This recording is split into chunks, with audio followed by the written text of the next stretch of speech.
Yan yung mga tinaniman ng direct na binhi ni Katribo.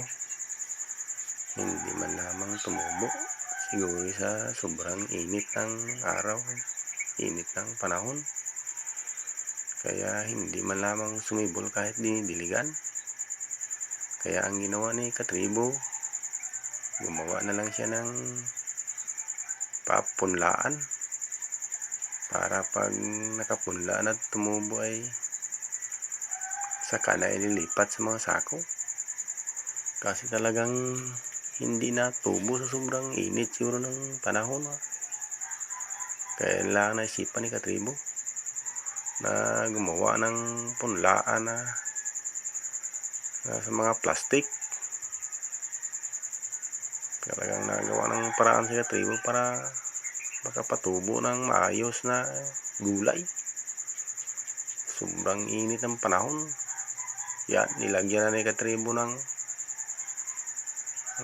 lupa ang kanyang ginawang mga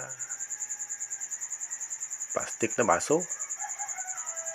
Lupa na may kusot at sagana sa tae ng pusa at aso. Kaya ang lupa na yan ay gulping taba. Diyan natay ang aso at pusa.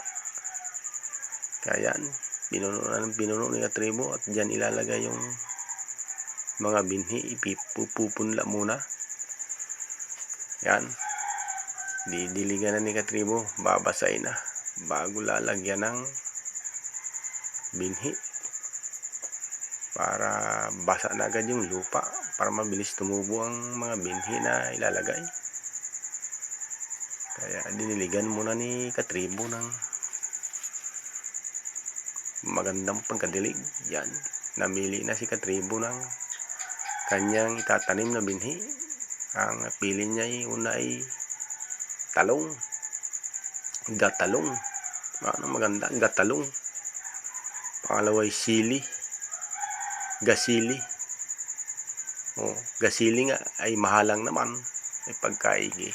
Yan, inisa-isa na ni Katribong ilalagay ang mga binhi sa bawat baso na may lupang mataba na puno ng pataba, tae ng aso.